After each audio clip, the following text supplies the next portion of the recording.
Another season, Jacques? Another reason to watch epic gardening, because this video, we're coming at you in Jacques' brand new shed.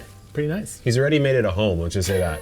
And we're coming at you with 20 of your seed starting questions or more if we're feeling generous. It's a little early in the season to get this going, but why not get ahead? So cultivate that subscribe button, and Jacques and I will personally guarantee 20% higher germination rates through sheer power of will through the screen alone. And let's get into it. The first question is from Jessica Jordan 680, and she is saying, succession sowing. My timing is always off, cry emoji. And of course, we've all been there. We've all cried when we miss a succession sowing, but I'll give you the cheat code. It's not really succession sowing, but what I like to do is just choose like 2 plants that have differing days of maturity. So let's say I have one type of broccoli matures in 60 days, another one that matures in 80, start them at the same time, plant them in my garden. Now I basically have a succession of broccoli coming after it. Yeah. It's not actually succession sowing. That's one way to play it. It's actually really effective. Potatoes, I like to use this on 85 days on the short end to harvest, about 110 on the long end. Plant them all on the exact same day, and you have, in 85 days, a window with which you'll be harvesting. Yep. The more classic way to think about it is taking a crop like lettuce, which is maybe a 4 or 5 week crop to harvest. Now, I don't want all of that at the 4 or 5 week mark. I want a little bit every single week. So what you do is take that total amount that you want over the course of a season and kind of divide it into the amount to plant per week. So let's say I want 2 lettuce heads every single week for my family. What I would do is I would start 2 lettuce heads every single week, or 2 seeds every single week. And by the time it cycles around once, I'll have the succession going, if that makes sense. So week 1, I'll have just lettuce started. Week 2, I'll have a 1-week-old lettuce and a 0-week-old lettuce. Week 3, it's gonna be 2, 1, and 0. And then week 4, I'll harvest 1 and I'll sow 1, and I'll finally be at that perfect succession cycle. Brenna Bracken has a really crucial question here. Why are you two so adorbs? Legit gardening question. You know, it takes a lot of time out in the garden. There's a special bacteria that kind of gets inoculated in the body and the soul and the mind. Jacques and I have been marinating in it for probably a decade. Oh yeah, now. I've been marinating in that soil, trying to get everything in me. But it's the sunlight, it's the garden, it's that fresh eating. That's really the secret. It's the vibes. Sarah Doby says, do you have a garden journal, and if so, what do you use, computer program or book? I don't know about you, Jacques, but I've tried nearly every method under the sun this year and in years prior, and we finally found something that we like, so much so that we actually released it for you guys. It's the Epic Gardening Planner. So it's a piece of software that has a free trial, but it's really not that expensive. You can plan out every single part of your garden, even the structures, like you can put a trellis on, you can put a frost cover on, you can put a pathway in, any plant you can imagine, over 1,000 different varieties to scale in your actual garden. So we've been using that. I think it's the best thing I've used yet, because paper to me, I lose track of, and digital, I have to create a whole system. Exactly. And in this case, I don't have to create the system. Yeah, I was just laughing at the start because last year I promised everyone on the podcast that I would keep a garden journal, and I just remembered, I think I'm 3 pages into it, and then I just gave up. So yeah. It's nice having everything preset. And when I used the program, I was like, dang, this was actually made by gardeners, because every little weird thing and I'm pretty weird on my choices and thoughts, every single thing was in there. So I'm excited to make use of it and actually plan my garden, basically for the first time. And Jacques and I will release our garden plans on the app so you guys can take a look. Stephanie Taylor, 5967, is asking, when I look up when to directly sow seeds, and it says as soon as the soil can be worked, WTF does that mean? And it's a good question. She's asking basically, is it as soon as it's not frozen? I don't know. What's your take on that one? My take is it's an interesting way to say when your last frost has come, right? Because you presume that the last frost is probably the last time that the soil is hard enough that you can't work it. I think what we're really trying to say is when you can get stuff in the ground. To me, when someone says as soon as the soil can be worked, that's implying that it can handle some cold temps. Yes. So it maybe even if there's a future frost coming, it might be able to be okay with that. Yeah, and I think the other one is if it's too muddy and it's like a soupy mess, you cannot work that soil. It's going to just compact. So basically, as soon as you could get a tool in there and work the soil as you expect to, that is what I would define that as. Me too. This one comes from Kiana B, 1125, says, what are your 3 to 4 tips on keeping snails and slugs away? Even though I have a large enough yard to do plenty of in-ground planting, I use raised beds and I'm petrified of creepy crawlies. You know, it's funny how many people are scared of bugs but are gardeners, but I think it's a good thing. I think you're leaning into a fear some fears, they might seem crazy, but they feel real to you. But that being said, there are a lot of ways to keep snails and slugs out. Two, I've got for you. Sluggo Plus is an organic solution that works really well for not only slugs, but snails and some other pests as well. And then I've also experimented with the beer traps. Oh, okay, yeah. Because I actually quit drinking alcohol almost completely, maybe a drink a year maximum for me. So let's just say there's some beer that's got to get jettisoned and it goes out into the garden now and it kills those guys very quickly. Yeah, it attracts and basically drowns them. The other two that historically, especially for raised beds, work really well is copper tape. I think you usually do 2 bands on a bed wrapped around. It's not that expensive. And basically when the snail touches the copper, it like fizzes and recoils. So it's not going to get into your bed. And the last one is kind of a tip that doesn't involve you doing anything to get rid of the slugs, but it's to just transplant your seedlings. I found that if I transplant seedlings, especially potted up mature ones, they are so large that the snails and slugs cannot overtake them and kill them. Beck Baron A11 has a question about seed stratification. And basically, what is it, what needs it, and how do you actually do it? Now, a couple examples that are seeds that need stratification, and stratification means a period of cold weather. There are a lot of flower seeds, fruit seeds, things like strawberries, for example, where they need a period of cold before they will ever germinate, because that is their signal that winter has come and spring is on the way. So a couple ways of doing it is you could do a wet paper towel with the seeds in there in a Ziploc bag in your fridge. You could also literally just put a seed packet in the fridge for a few weeks. That works pretty well. And it's actually something both of us do with our garlic every single year. Hardneck garlic needs cold weather and San Diego does not provide it. So we put it in the fridge for about a month before even planting it in the garden. Yeah, this is why a lot of flower seeds are more challenging for beginner growers, because a good percentage of them do need stratification. Some of them need scarification, which is a totally different process. But it's a fancy way to say, give it some cold. And it's not so much that they want the cold as the signal, they need to be cold and then warm up. And that's when they say, oh, it's time to go. The Faithful Farmstead says, do seedlings really need to be fertilized, and if yes, when? Now, I would say, if we're getting really particular here, technically no. Yeah, they don't have to be. But when you go rolled up to your local nursery and you're marveling at their seedlings compared to your pathetic puny seedlings, I'm not speaking from experience. Yeah, I mean, come on. But that's what they do. I mean, those seedlings are coming fertilized probably from some mass grower, and that's why they look that good. Because come on, they're in this tiny little pot and they're looking massive. So my general rule of thumb is a light dilute liquid organic fertilizer at the about 12 to 15 day mark, maybe around 2 weeks or so. I like to trickle that in. We obviously have our Epic 6L trays with our bottom trays. I just pour some of that liquid down in the bottom. That's what I do as well. It soaks right up and you're good to go. And I've personally noticed quite a big difference. Yeah, not only I do about a quarter strength at the beginning, maybe even half strength once they're potted up, but basically it keeps them more vigorous and allows them to get bigger, which means that you can keep them in the cells for longer as well. Sherry Bellflower 1229 is saying that this is their first year starting seeds indoors with a seed starting kit. Congratulations. What are the most important things I need to know? How do I know if it's humid enough? How do I know what density to set the lights on? How long do I leave the lights on? So there's a lot in there. I think the most important thing is that your soil is not dry. So you don't want to overwater, you don't want to underwater. The easiest way to tell is when the very surface or edges of your soil in like a cell like that start to appear dry, you want to bottom water. Any sooner than that, you're going to end up having mold issues. Even letting the whole surface dry is ideal. Humidity dome, only put it on at the beginning. Once the seeds actually sprout, remove the humidity dome. Otherwise, you're just going to have mold and sort of fungal issues. What about lighting?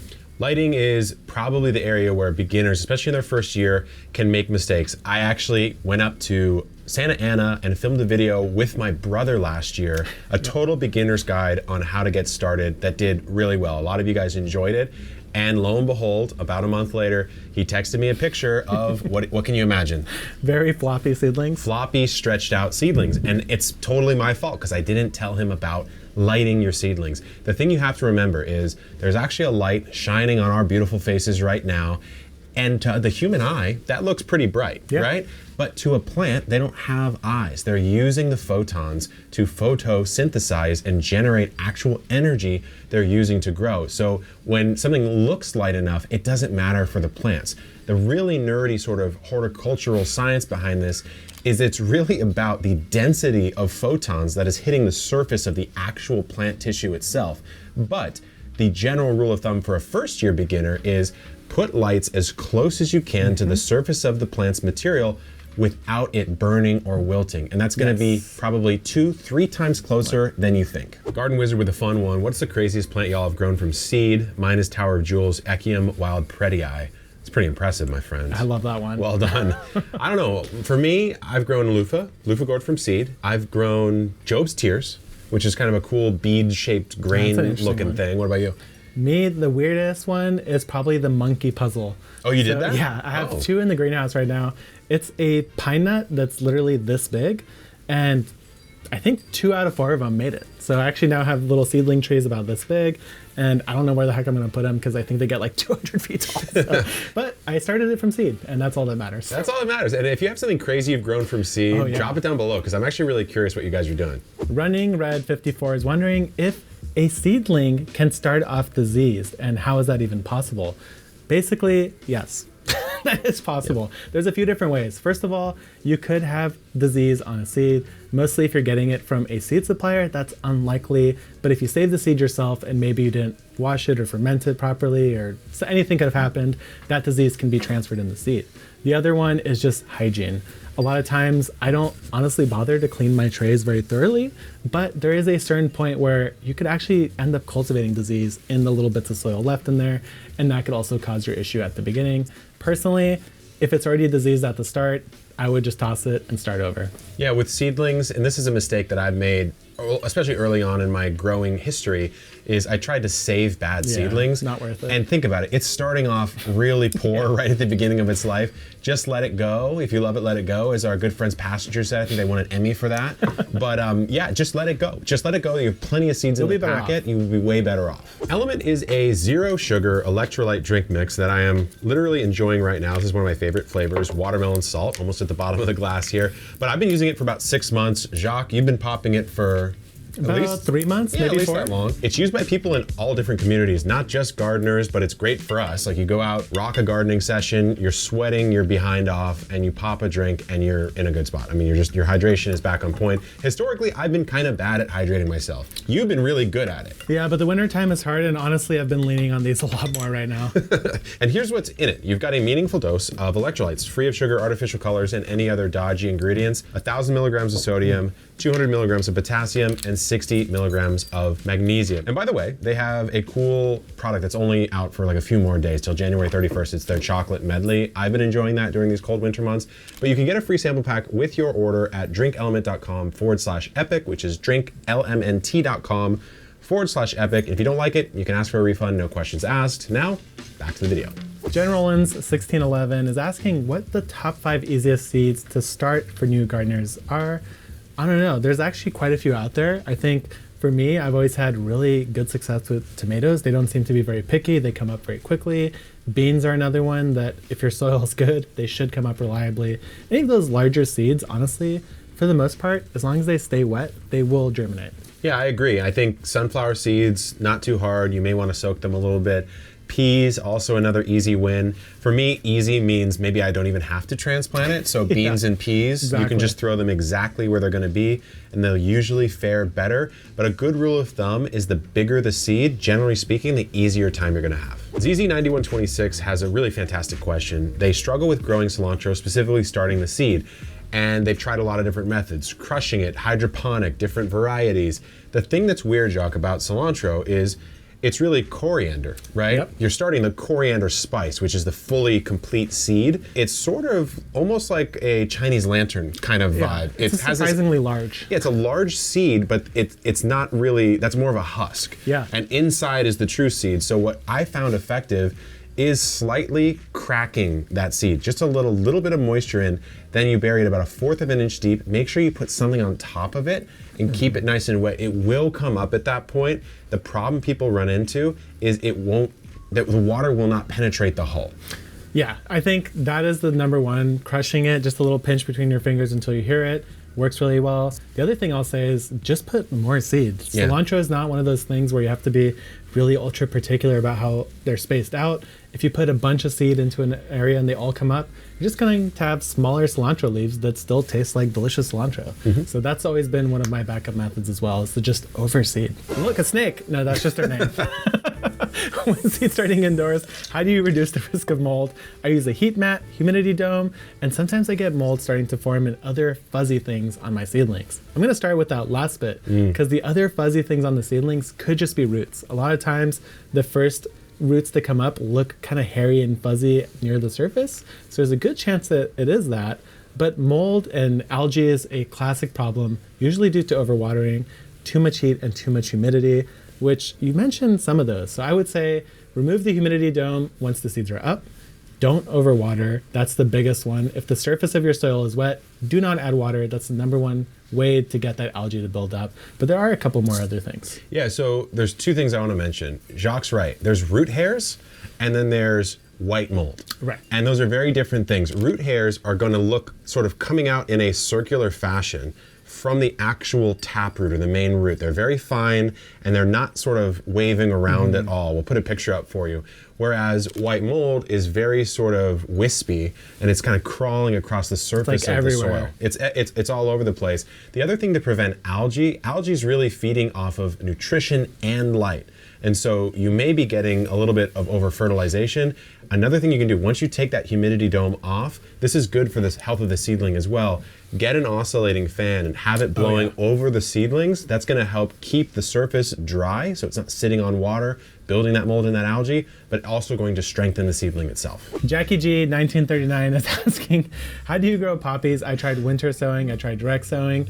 I'm going to be the black sheep here and say that I actually transplant my poppies. That's crazy. I could take a lot of heat for this. People tell me it's not possible. I'm lying to them. Even when I do it literally in front of their face on video, here's the deal. Poppies, they need light for germination. So if you throw the seed out there and it gets buried, it's not coming up. They also need water that entire time.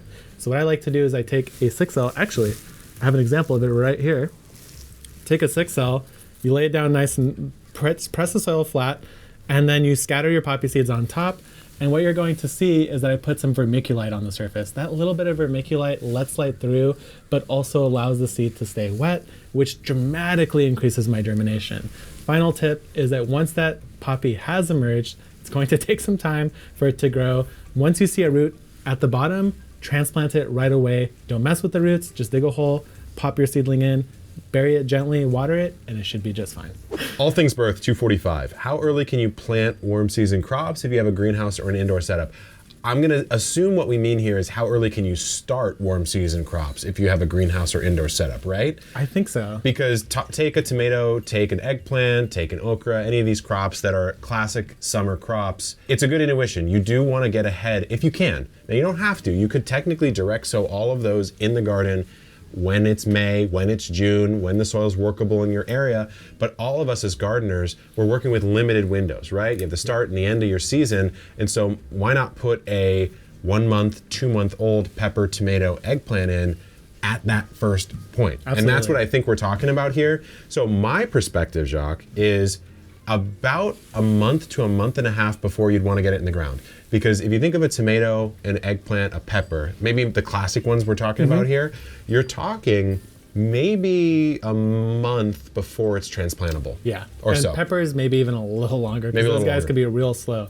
On the off chance that you are talking about growing indoors or in a greenhouse, you really are following the same rules. The soil has to be warm enough for the plant, usually over 60 degrees, and you have to have enough light. So even if it's winter, December, you have 10 hours of light and it's warm in your greenhouse, you're not growing any tomatoes because there's not enough light.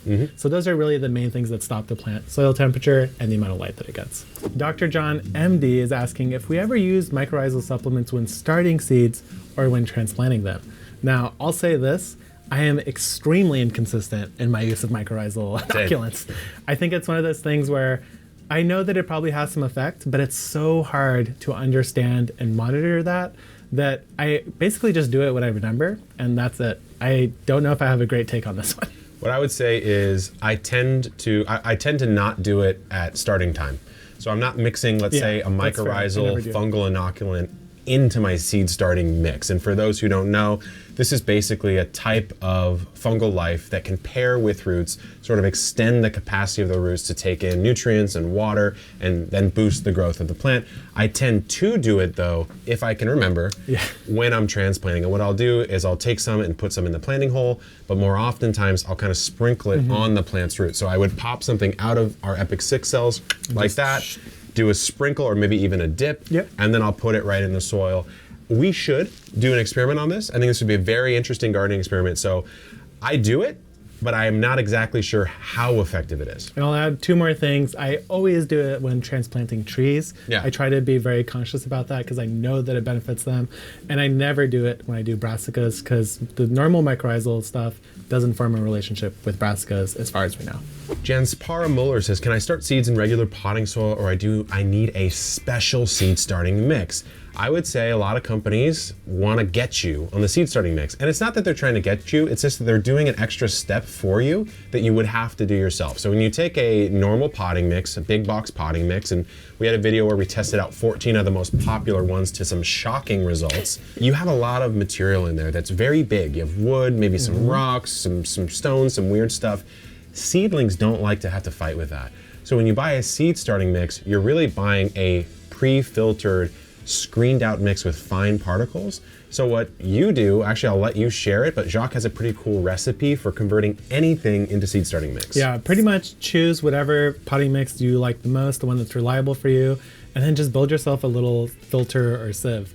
I do 4 boards just screwed together, 1/4 inch hardware cloth on the bottom, and then I just literally sift that potting mix. Whatever is left below is perfect for seed starting. It's already fine, all the larger sticks are gone, and that soil I already know, I trust, and have success with, and the seedlings always thrive. It's a good way to make use of old potting soil because it doesn't necessarily need to have a ton of nutrition in it because you might be fertilizing anyways, or it'll be transplanted before it really needs it. So it's a good way to recycle. Question from Angus McMillan, how to plan and schedule out your seed starting or planting. I always end up getting overwhelmed and missing steps or not doing things at the right times. So the manual way, which is the way we've done it for hundreds or maybe even thousands of years, would be to say, with gardening, you basically just have to work reverse in time, go opposite to how we live, right? So you want to say, hey, I want a beautiful harvest of tomatoes in July. How long do tomatoes take to grow? 90 days. Let's just say that's the number. I need to now start my tomatoes 90 days before the date I want them. So it's really all about working backwards. I'll say to you, Angus McMillan, that I agree. It's actually kind of hard to do this when you're thinking about maybe different gardening spaces, multiple crops, multiple seasons, and you're also planning for maybe your family, how much you want to grow and eat. Not to plug it, but this is exactly what the Epic Gardening Planner does. If you've got all of your plants plugged into, let's say, a raised bed in your garden on the planner, you can click Plant List, and it will tell you exactly when to start them all, how long they'll take to grow, and when you can estimate that you'll harvest them. That's what I'm going to be using this year instead of thinking about it all the time. Yeah, because right now I just kind of randomly look around and make assumptions and guesses and do it that way. And if you're not a naturally organized person who's going to write everything down, make an Excel spreadsheet, then using something like a planner is really probably your best option. Chickens FE5FM is asking it's an interesting name, is asking a question that is actually really interesting. It's something I haven't really thought about. And they're saying, how do I properly follow the seed pack instructions if I don't get a frost? Please help, I'm in Los Angeles. Here in San Diego, we have a similar issue. And here's what I'll say. Your coldest month, that is right now in January, just use that as your frost window. Let's say it's middle of January, that is your first frost, maybe even your last frost is the end of January, and you should be good to go from there. The main thing we're really waiting for here in San Diego or LA is for there to be enough sun, which is usually around spring, and for the soil to have warmed up enough, which is again, usually around spring. So just assume that you can plant in March and start all your seeds forward from that date. Trace UK, coming in with another lighting question. Why do some of my seedlings still get leggy or stretched out when they have lots and lots of natural light? Now, there's 2 reasons for this. So first off, when a seedling gets leggy, it's called etiolation. It's basically the seedling adapting on the fly by saying, hey, Mother Nature's not giving me enough light, so I'm gonna grow faster and thinner to try to get to the light so I can get all that energy that I need, right? So if that's happening in a situation where you have lots and lots of natural light, the answer is you don't have lots and lots of natural light. It just looks like you do to the human eye, like we said earlier. So I would be supplementing with additional light but you've got another tip. Yeah, I was gonna say lots of natural light. What time of year? Because if it's winter, you're maybe only getting like 10 hours of light, and you would normally run a grow light for probably like 12 hours at the minimum. The other thing is, let's assume you have the perfect amount of light. Seedlings can still stretch out if there is no wind present because they are very weak. They get floppy, they don't have enough cells to strengthen and get woody. So always make sure you have a fan going with your light as well. Matthew Cottrell comes in with some heat here. Are there different difficulty levels to growing things from seed? I think the answer is yes. We already discussed some of the easier ones, beans, peas, things that you could throw right in the ground and they're going to sprout. I would say one step up would be maybe the finer, smaller seeds, like the poppies of the world, or a lot of the flower seeds are a little bit on the small side, or some herbs are quite small as well. What about you? Yeah, herbs I was gonna say is definitely one of them. The trickiest thing about starting seeds for some things is that they grow so slowly that getting your watering right is dang near impossible. So I've grown thyme from seed before, and it takes like months. And you have to baby it, make sure you don't overwater it. The seeds are tiny. So usually things like that where the seeds are really small, specialty needs like the poppies.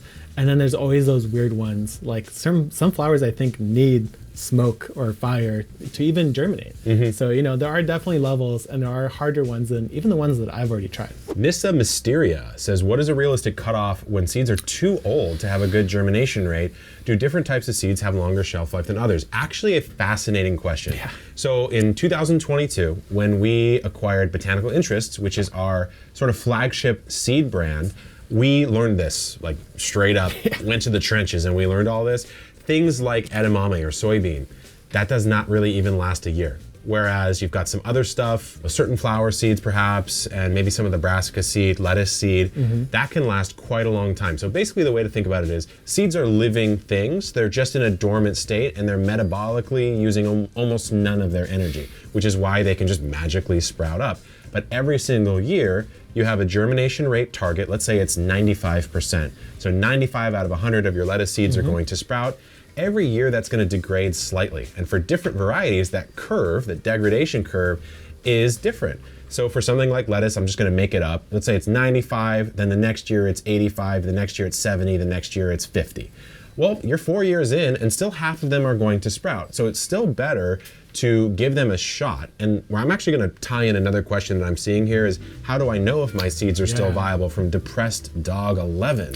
Hopefully this cheers you up, Depressed Dog, a little antidepressant for you. What you can do is you can do a germ test. And this is what we do with every seed, actually, all 700 plus that go through our facility at Botanical Interest. Because we have to. Like, we literally legal requirement. have to, by law, hit certain requirements of germination. And so our team will germ test. And it's basically, we're going to try to sprout them all. And then we're going to count what percentage actually sprouted. So that's what you would do. Throw them on a paper towel, maybe put 10 or 15, and then count the percentage, divide what sprouts into the total, and you get your total germination percentage. To me, Jacques, I know I've been talking for a while here, but if I'm getting 50% on it still, I'm still pretty happy. I'm fine to use that packet. All you have to do is, once you know that number, increase the amount of seeds that you put. That's it. If you usually put 1 or 2 seeds, maybe put 4 to 6, and your odds are just going to increase overall by adding that extra seed. Yeah. The one seed I know for sure doesn't last a long time also is onion seed. So if you've struggled with onion seeds before, they might just be too old. Mr.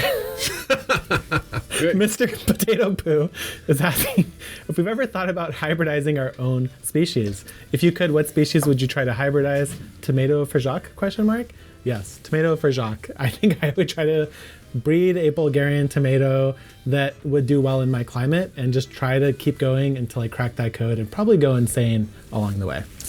If I, you know what I'm going to say. I mean, I'm going to try to make that new potato, the Kevy Plant Daddy Potato Daddy variety. The Kevy P. That's the real Kevy P. The Kevy P. No, look, I mean, hybridizing breeds is extremely difficult. I've been to many seed breeders. It's quite a labor of love. It takes sometimes decades to come up with new varieties of tomatoes, of potatoes. But something we have done that I'm excited to share with you is we have a selection of 40 varieties that we have released under the Epic Gardening seed line. Now you might be saying, Kev, Jacques, you already have a seed line. It's called Botanical Interest. There's 700 varieties. There's 5,000 stores, whatever. That's the whole point. For beginners, like when I started, Jacques, when you started 4 or 5 years ago, I wish I just had a place I could go that says, choose any of these 40, they're going to work, and they're gonna grow really well for you. So this is a non-overlapping selection. Only 2 varieties of the Epic Seed Gardening line can be found at Botanical Interests. The other 38 are completely new and fresh, and we chose them for really 3 reasons. Number 1, I want them to work for you guys. Put it in the ground, it's going to grow. Number 2, for you. Flavor. Flavor. It's gotta taste good. It's gonna taste good. And then number 3, it's helping you not get wrecked by them. So they have good disease and pest resistance, and they're absolutely beautiful varieties. So it's the Epic Gardening Seed line, available on our store. That's the best we can do. We're not quite at the hybridizing our own varieties level yet, but we're very proud and excited to launch that line. And we hope you guys have an incredible season this year. We'll be growing along with you. Good luck in the garden, and keep on growing.